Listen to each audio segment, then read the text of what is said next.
to my Lord. How many of y'all still have a yes in your spirit today? Y'all don't sound like it.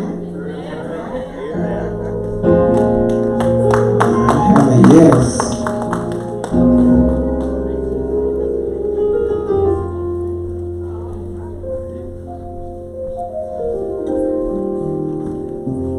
See, if the old preacher was here, he said like this. Will and to your way, I'll say yes, Lord, yes. I will trust you and obey. When your spirit speaks to me, with my whole heart I'll agree. And my answer will be yes.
Somebody catch you when you get home.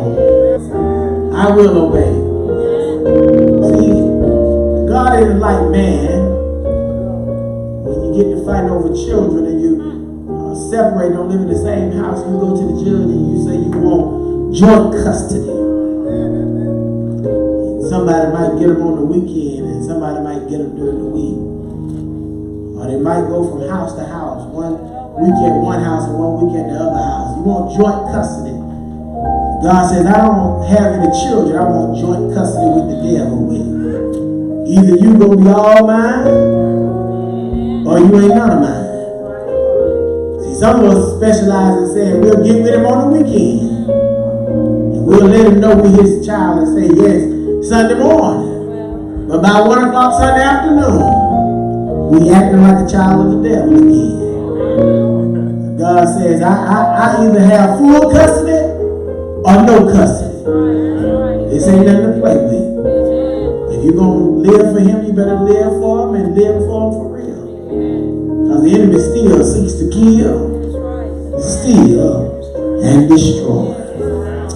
Mark chapter 6, Mark chapter 6, Mark chapter 6, Mark chapter 6. This isn't a traditional message I would preach before Thanksgiving. I don't know how I ended up here when I was planning my sermon series last year.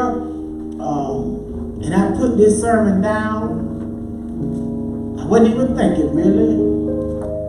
But I had to tell the Holy Spirit, well, you know what you're doing, whether I know what I'm doing or not. He's always intelligent. Mark chapter 6, and for the sake of brevity, we're just going to read two verses, verses 22 and 23.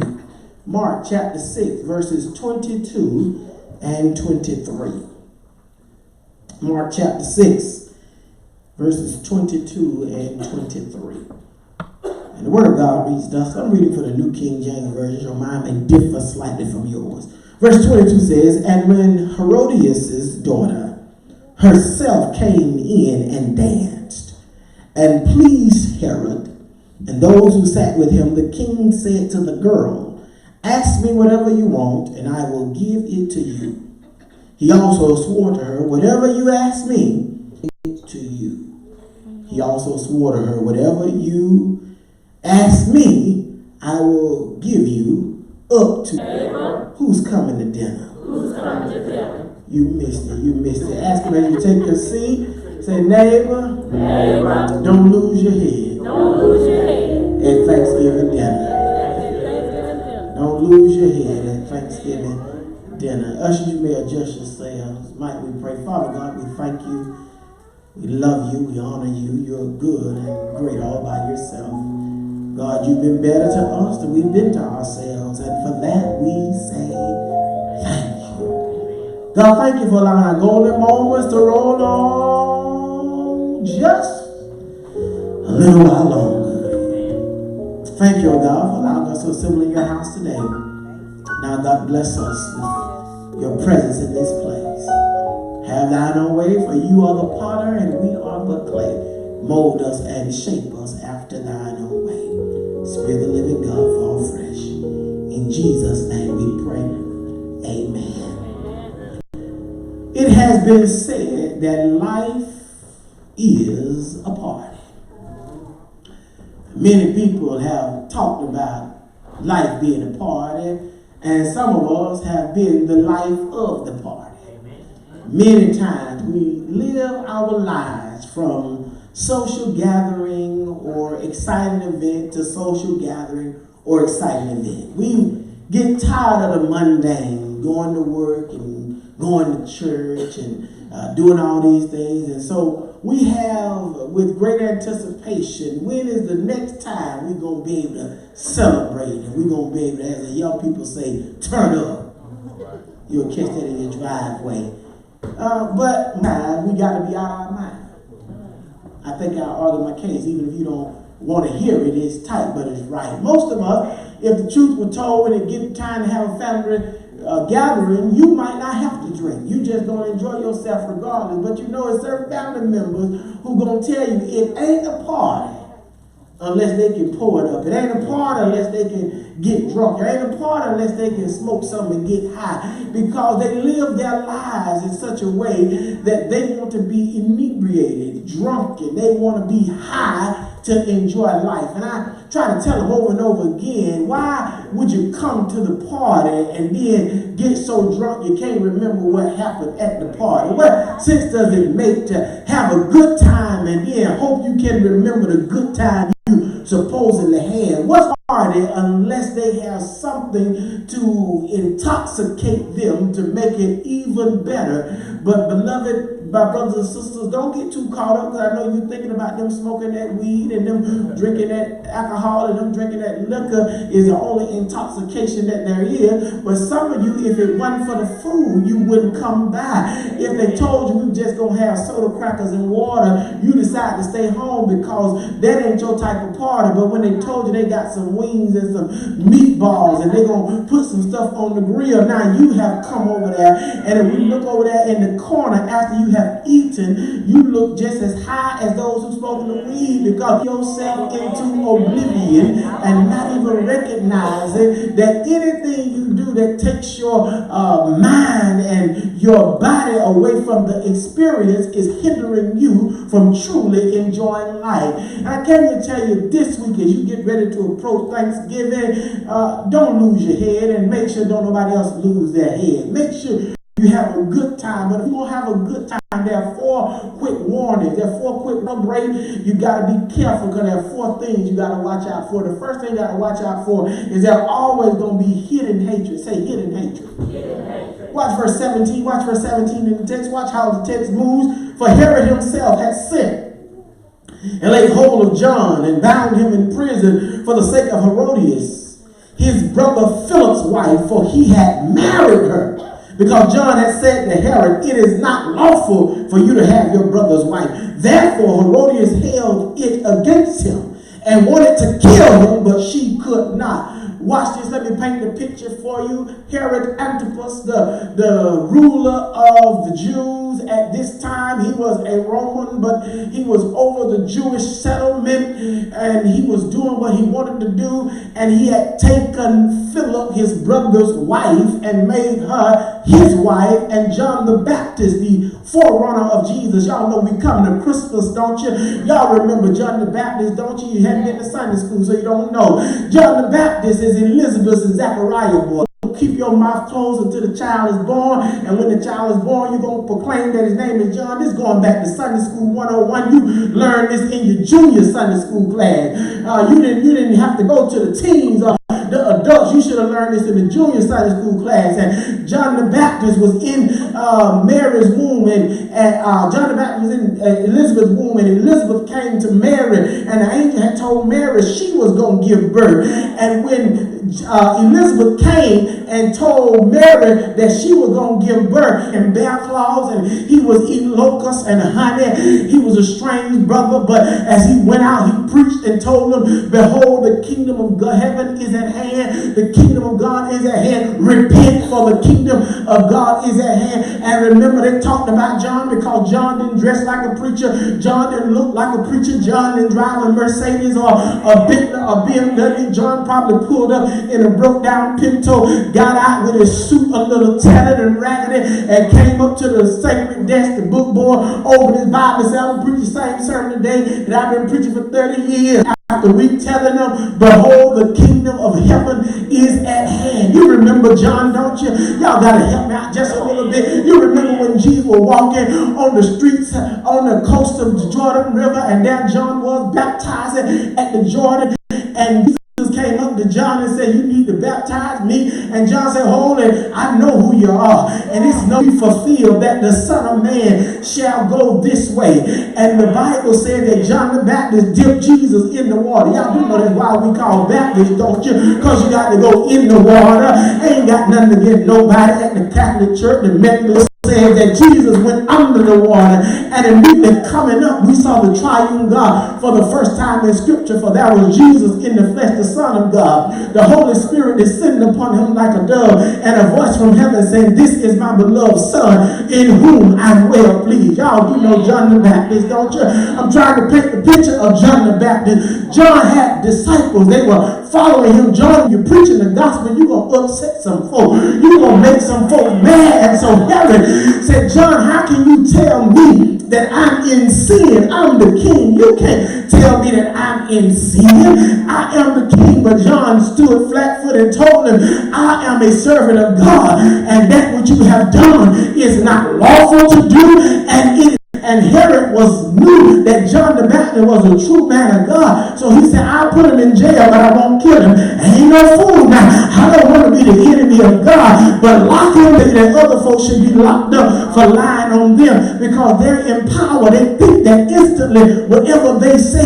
John the Baptist, but the lady he took as his wife, Herodias, she had hatred in her heart for John. Watch this now. The text is telling the teacher that John had been in jail for approximately 9 months, minding his own business, and Herodias is round there pacing back and forth, trying to figure out, when can I kill this joker? When can I put him out of his misery? He had the audacity, the unmitigated gall to tell me I was wrong. And don't you know it's some folk like that in your family, on your job, on your street, that just because you were telling them the truth, they don't like them what thus said the Lord. But you got to be careful. It's some family members that show up, that keep telling you they never liked you. You better pay attention to them, because when they say they never liked you, they never did like you. And you got to stop trying to make them like you, because some folk just ain't gonna like you. You got to learn to love them, but love them from a distance. You can't make folks like you that have an innate ability to hate folks for no good reason.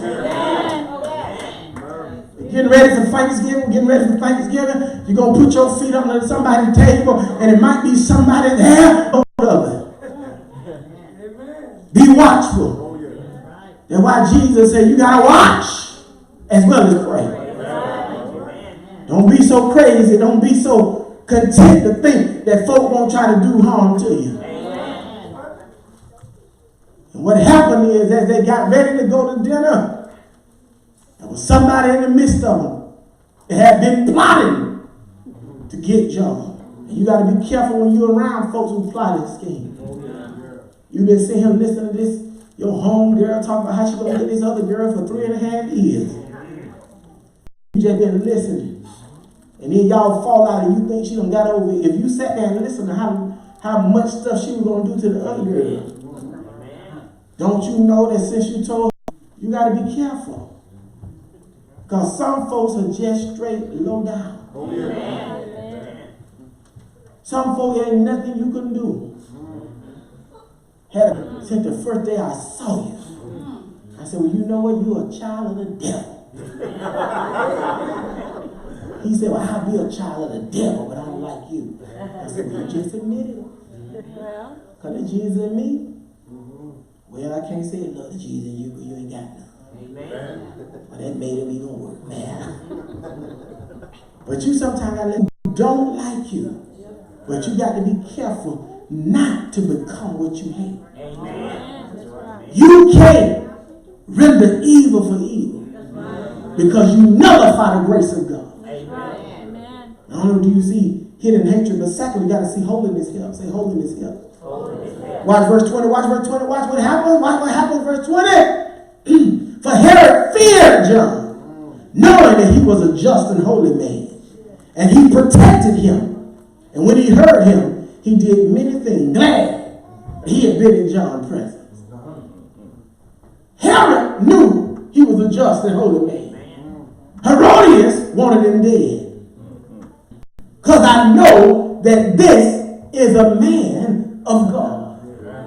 Have you ever been in a situation where folk told you, you know, they wanted to fire you, but they just couldn't find their number? And you have to tell them, well, if they wanted to, they could have, because I was 2 minutes late. And this is an at-will employment state. They ain't got to find no reason to fire me. They can fire me whenever they feel like it. But you know why they can't touch me? Because I talked to my daddy in the morning. And before I leave the house, my daddy tell me that I'm going to take care of you at home. I'm going to take care of you on the road. And I'm going to take care of you at work. And no matter what happens, you are in my hands. And see, I learned a long time ago, some of y'all think it's job. Y'all love your job. I mean, you do anything for your job. But see, I learned a long time ago, as a young man, I get a job and quit a job. It didn't bother me one bit, because if you didn't like me, I just wasn't coming 50 years to get a retirement. These millennials, they said we got 9 jobs before we 35. We don't even mind coming and going. We don't mind sitting on your time, on your computer, applying for somebody else's job and telling you we got to go to the doctor Thursday and go in the interview, and they tell us we got the job in the interview and come back and they ask how the doctor is. It was so good, the doctor told me I got to leave here in 2 weeks. It ain't my purpose. I was not created to go clock in on somebody's job, and that's what God put me on earth for. His purpose is greater than my employer. And you got to understand that you might work for folk, but you don't never work for them. You work with them. And when the time up, get what you got to do. Pack up and say, well, it's great to be here. And see, some of us, we work. The Lord be done told us, go ahead and get ready to go. Go ahead, it's time to move. And you still stay there. So they got to close the door and you say, nah, you know it's time to go. But I guess I got to tell you, we got to let you go. And then you sit there. Here it is. John is so devout that Herod, an unbeliever, can see that he's saved. Isn't it amazing that unsaved folk can see saved folk better than saved folk can so-called see saved folk? Some of the most judgmental folks you see is the one that supposed to be saved. You want to hear some good talking, just go to any church and stay there after church and go to some of the little crowds that talking. Because they ain't going to talk about no sermon now. They ain't going to do no recap of the sermon, but they will say, now you know, say something in the choir. Oh, she was so off today. Oh, I just can't believe she saw the whole song off key. And you sit there and say, did you hear the message? We ain't worried about the message, but I'm talking about this one that lifts up the song. And then they get, did you see that girl walk in, her skirt over here? What kind of church you think this is? Your pastor ain't in her mind. She might have just left the club last night. Say, you know what? I'm tired of it. I want to come to the church and get to the church. And y'all will talk about it so bad. She said, well, at least I go to the club that weekend. And when I'm in the club, we all have a good time. Because when I come to the church, I got everybody looking at me, staring at me, and talking about me. But it's a shame when you can go to the club. You can go to the street. You can go to the block party and enjoy yourself. We do more pushing out than pulling in. But Herod understood John is a holy man. And can I tell y'all something about being holy? Holiness will get you in the doors that your money can't. Being right before God will open doors for you that you can't open of your own free will. Living for God will get you stuff that you don't qualify for. And the Bible says when God blesses, he addeth no sorrow. Folks still scratching their head on how you drive the car you drive, how you live where you live, how you vacation like you vacation, how you eat like you eat. And you keep telling them, stop trying to count my coins. Because if you count them just like I count them, it don't add up. But the good news is, where my limitations are, there's God's opportunity to show me that he is God. I know you got that new car and that new this and new that. What you need? I need about $500. Stop by here and get it. You got it and do all that too? Tell them I'm living off the sauce. All right. He said, he anointed my head with oil and my cup runneth over. Don't ever try to worry about how I'm making it, because the God I serve take real good care of me. Always has and always will. Don't let nobody fool you. Don't let nobody think it's strange. And whatever you do, don't get too cocky with it. Don't poke your chest out. Don't get to walk around here talking about how good you are. Because as soon as you start, God said, okay, let me take some stuff to remind you that everything you got, I gave you. Where you are, I brought you. What you know, I taught you. And where you gonna go, I'm gonna have to take you. You got to stay humble and stay under him. Don't you see hidden hatred? Don't you see holiness hell? But thirdly, you see hedonism harm. Say hedonism. Yeah, y'all remember hedonism. Y'all remember it from your 11th grade your American literature class. We talk about hedonism. When you study Greek mythology, hedonism. You know what another word for hedonism is? You know another word? We call it in the church flesh. And we call it in the church flesh. Our desires, our emotions.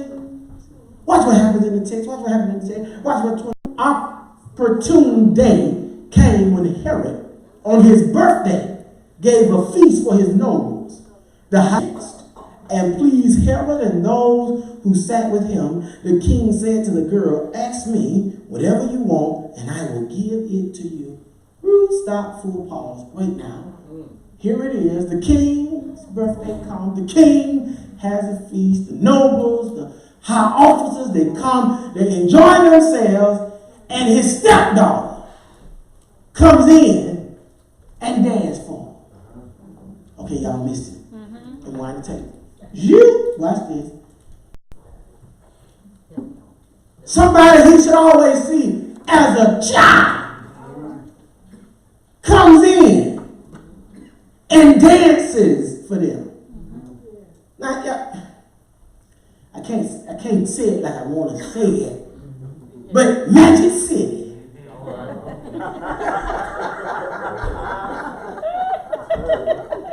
It's one of the liturgical dance.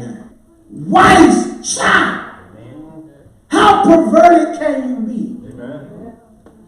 When she came in, you should have told her, you need to get out of here. But the flesh, lust, the eyes will deceive. And he told her, I'll give you anything you want. Up to half of my kingdom. Many times we wonder how such great men fall. How did Jeff Bezos, richest man in the world, wonderful looking wife, and you go out here and sleep with a reporter and got to give your wife $40 billion. But you don't just go to chick and say, I just gonna go and do what I want to do anyway. How is it? And go out here and throw their whole life away on some random woman who ain't got nothing to lose anyway. How is it preachers with whole families and household to lose? Yes. Go out here and get women that don't care if they get exposed or not. Amen. And you build lies with them and then get upset when they come and tell your wife, well, he been paying my rent, light, gas, water. Well. And I know y'all been struggling because he been taking good care of me. And you sit there and say, how did that man get so crazy? It's hedonism. It's that flesh. And that's why Paul said you got the flesh has to die daily. But while you women sitting in your halo, don't you forget. That's right. It'll come right on to you too. That's right. He walks in there and talking about how you doing. And you telling him how your husband don't talk to you. He don't even make it a point to talk to you. Make it a point to tell you how pretty you look today. And I've never seen that blouse before. And you say, it's new and my husband didn't even pay attention. Oh, I did. It's nice. What's that fragrance? They think, you get there and there's a little gift on your desk, some little flowers. He said, I just want to brighten your day. And then that thing y'all know y'all work husband and real one. And you trying to figure out how I end up where I ended up. And it's because you let that flesh rise up. Amen. I know y'all sitting there saying, well, Pastor, it can't be that easy. Yes, it can. Because the eye wants what the eye wants. And you got to kill it. I hear people say all the time, ain't nothing out there I want. Ain't never seen another woman I want. I tell every married man, if you ain't never seen another woman that you thought would attract, there's something wrong with you, buddy. No, you can see, you gonna see. I mean, if you see him talking, hey, I've been married 40 years, ain't never seen no woman that I thought was attractive. You lying. You lying. I'm telling that lie. Not in the pulpit. Now, you even went after them, but you lied. And see, what you got to be careful of, what you got to be careful, especially when you've been married 10, 15, 20 years, you got to be careful, especially brothers, you got to be careful. Because what happens is, we start thinking, do we still have it? Later, I'm going to let y'all in on this. We start thinking, do we? I mean, we let ourselves go after a while. Lord have mercy. And so we wonder. So we go out there just to see. We ain't trying to catch none. We just testing the water. Just to see if the fish bite. But the problem with them biting fish is it ain't like it used to be. These women ain't like they used to be. These women used to leave you alone once you just, just compliment and all that stuff. Let they know she's stalking you. She don't even follow you on Facebook and Twitter. She know where you work. She's sending panties in your mailbox. And you sitting there saying, I got myself messed up. And then you sit there debating, should I tell my wife? And your wife gonna say, what you talking to her for anyway? And so you messed up now. And she said, well, if you don't do what I want you to do, I'm going to tell her. So you caught it in catch-22 because you allowed the flesh to take control. And don't get it twisted, because I know you're thinking, oh, it's only the opposite sex. But like I keep telling you, that flesh come up a lot of ways. You ride down the street, know you ain't got no money, barely got enough money to pay your rent, light, gas, and water. Then, ding, that dealer sale. And you done slung in there. And you calling, can I get my credit limit increased? And they said, well, we've given you 2 increases this year already. Well, just another 100 will do. And now you owe dealer $12,000. Because you allow that flesh. You on your way home. You got food in the refrigerator. But you just got paid. So you ride by and say, oh, that's a restaurant. Yeah. Know you're diabetic. Know you got high blood pressure. And you just say, well, I'm going to eat what I want to eat today. Sitting up all night pacing the floor, talking about, Lord, I won't do it no more. Lord, I won't do it no more. And here it is another month, and you pacing the floor again. Because that flesh will get you every time. Because the flesh won't what the flesh wants. I tell my students all the time, while they sit up there in class, laughing about smoking that stuff. So y'all keep laughing about it. I said, but nobody ever said they want to be a crackhead. Ain't never been nobody goal to be a crackhead. They all just want to take their first little hit and see what they do to them. Somebody will take the hit and leave it alone. But some will take the hit and the hit take them. Don't play with it. Don't play with it. They brag about, oh, you know, my softball coach let her drink. I said, be careful. Some folk can drink and let it go. Some folk got to drink till all the drink gone. And then some of us know when we drink, we're not ourselves. Until they get a little libation in them. But hedonism harm. You got to be careful not to give in to the flesh.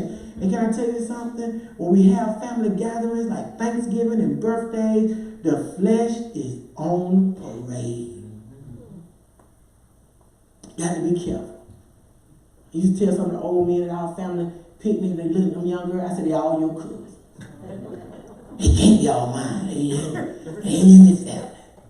And I still like, you know, old rat like cheese too. I said, but the cheese got to like the rat. And that cheese going up. Got to be careful. Temper's going to flare. You know the cousin that just can't handle themselves.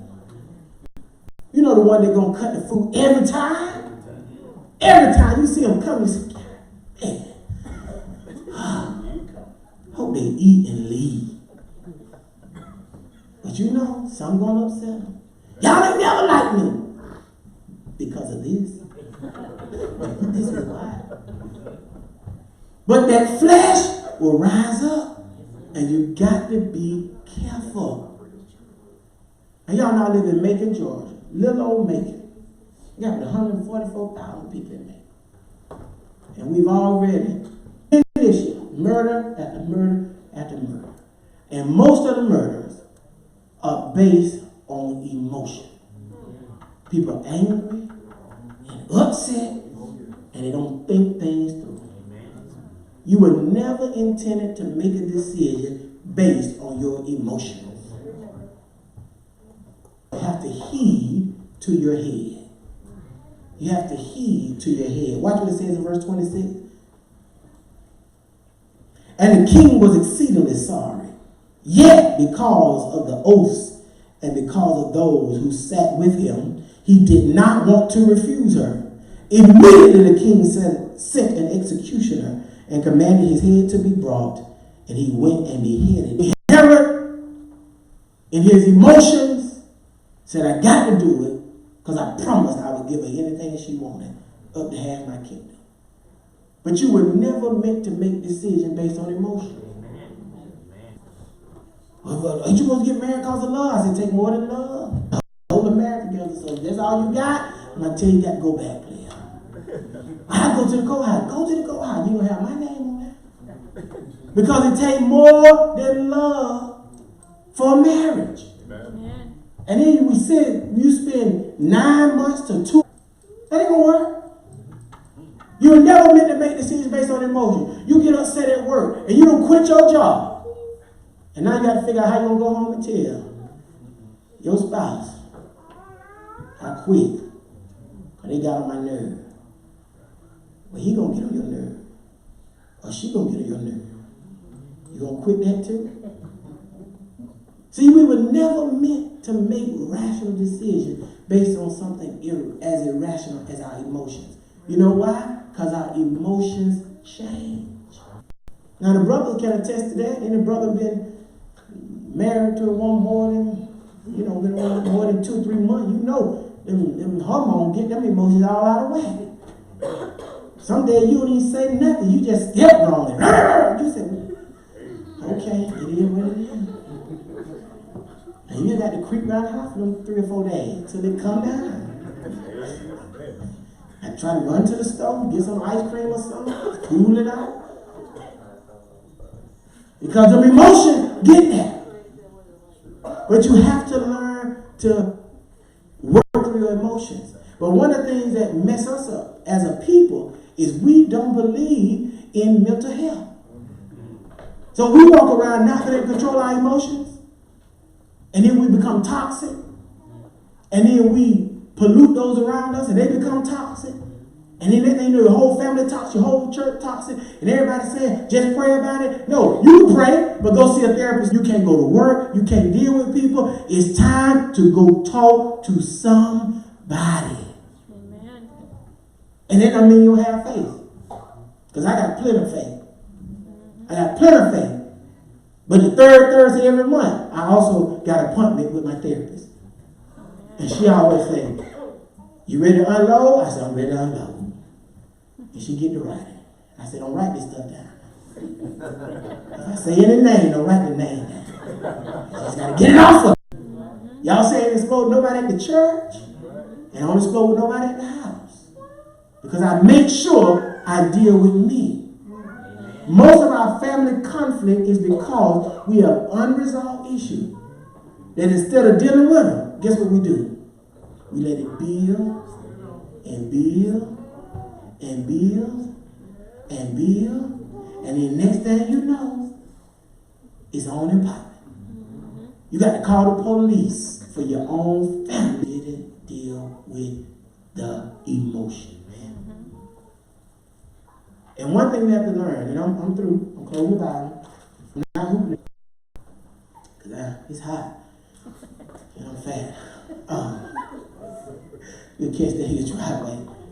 But one thing we have to learn is people have a right to their emotion.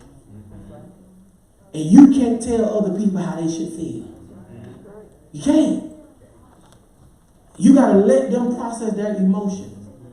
But at the same time, you got to let them know, just because you're emotional doesn't mean I have to have an emotional response with you. You deal with it. So as we get ready to fellowship this week, Thanksgiving, you go back to work, you're dealing with all that stress, remember, nobody has to lose their head if you don't get caught up in the flesh. Amen. 9 times out of 10, when bad things happen, it's because the flesh was involved. I have a couple that I've been dealing with, and I talked to them this week. And as I was getting ready to preach this message, they said, tell the church about us. And they're a young couple. They've been married 3 years.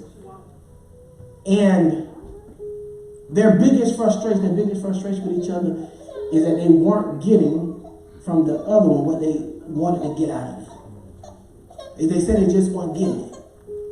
So I met with both of them separately, then both of them together. You know what I discovered? You can't get out of somebody what you never communicate to them you need. They had never even told each other what they were expecting. They were mad, angry, fussing at the point of divorce, and had never sat down and told their spouse, this is what I need from you. And I said, now how? He would know. I assumed she would know. But I came to tell you, you can never assume what somebody else is expecting. If you expect to be treated a certain way, you have to tell people. Now they have a choice on whether they're going to treat you that way. But you can't get angry with them because they don't treat you a certain way, but they don't know which way you want to be treated. And then I talked to them, this was a month ago, and we met this past week, which was our last session, preferably, hopefully. They were on a great path. Because now that they knew what each other needed, they had decided that they were going to try to meet those needs. Emotionally, physically, and in communication. Amen.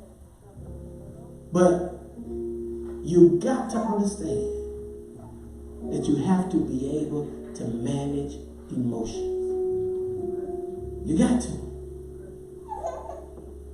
And we got to start using the excuse that it just is what it is.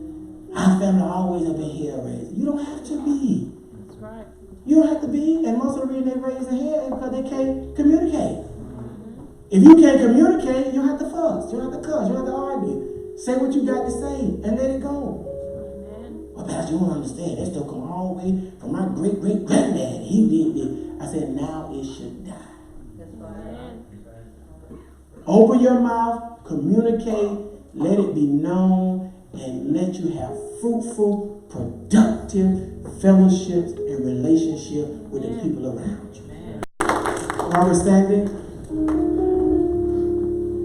and maybe one among us who doesn't know Jesus Christ and the free pardon of their sin.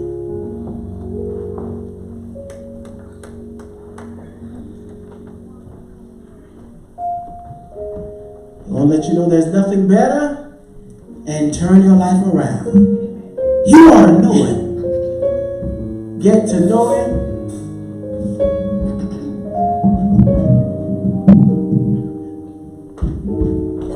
There's nothing better than knowing Jesus. Than knowing Jesus. He will pick you up. He will pick you up. You ought to know him. Get to know him. Get to know him. Where should you go? Right now, today, just come.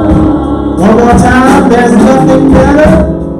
There's nothing better than knowing Jesus.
Prosperous and peaceful week. Amen.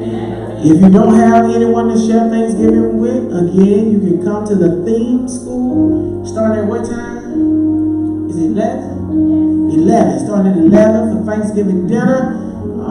Sister Shay, she's always over there. The Herd family, they always in full effect over there. And so Macedonia, if y'all want to come over, please come over here, serve. I'm going to try my best. I can't make no promise. I'm going to try my best. Oldest sister, well, you might want to say I'm the oldest. Because to get things done, I got to go over there and put things in motion. So I got to go put it in motion and then come up here and help y'all. Then get back down there and it's still going to be working. But hopefully by the time I get there, they'll be ready to eat. Amen? I'll probably bring some up here for y'all too. Sweet potato pies and pound cakes and chocolate cakes and all that stuff. And I know y'all look at me and think I eat it, but I don't. After you make it, you don't want to eat it. And I haven't eaten a sweet potato pie about 15 years. But on Thanksgiving, I got to make 40 of them. Got 40. And then my cousin said, I'm looking like, yeah, because I got to take my whole one home. See, that's what they do. They take a whole pie home. Anybody in the family do that? Every family think they got to take a whole pie. They done ate a whole pie there.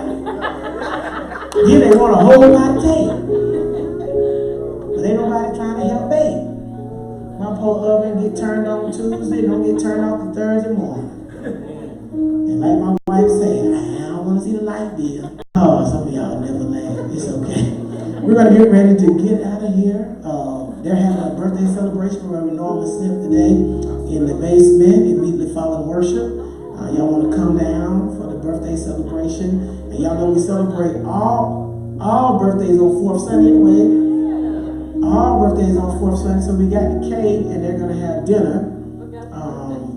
And we forgot the birthday song, so the praise team, if y'all can move on their place, come on. I think Reverend Smith want to introduce his family. Well, today I'm a happy man. Amen. I have a testimony, short. I had an auntie who migrated to Cincinnati, Ohio, my mother's sister. Her name was Vera Nell. When I was 10 years old, St. Sue, fortune teller, she put her hand on my head and put the other hand out the window. At that time, we didn't have air conditions. Had the window hashed up. She said, "Come here, Maddie." That's my mother. "Come here, Maddie, I see something.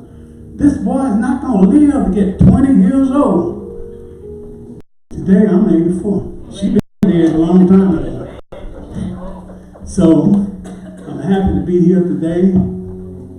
And my son, Eric Alexander Smith, I named him. Stand up, Eric. You got some good legs. He was walking at the age of 7 years old. I know he was walking at 7 months old. My daughter, Millicent Yvette Smith, and Eric's wife, Shalonda.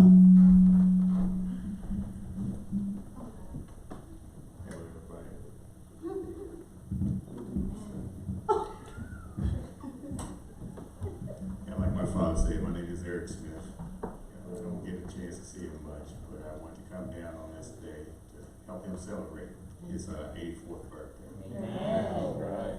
And me, my wife Shalana, and my sister Millicent, we love you very much, and I just want you to know. Praise the Lord. Thank you. Amen. So we can go downstairs and dine sufficiently. Praise the Lord. Amen.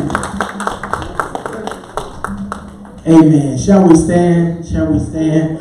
We're going to stand as we get ready to depart, but we're also going to sing our birthday song. Our birthday song. I don't know how y'all let me forget it early. Y'all ready? There's a lot of birthdays in November. How many y'all have in November? Deacon Shy, Reverend Smith, Deacon Hurd, Sister Terry Driscoll. Sister Terry Cosby. Sister Terry Cosby.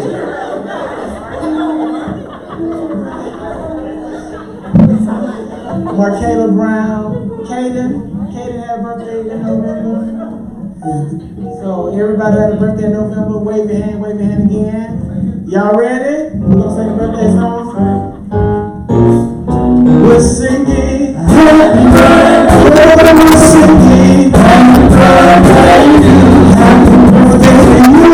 Happy birthday to you. You're good. You're fine. You're fine. We're singing happy birthday to you. Happy birthday to you.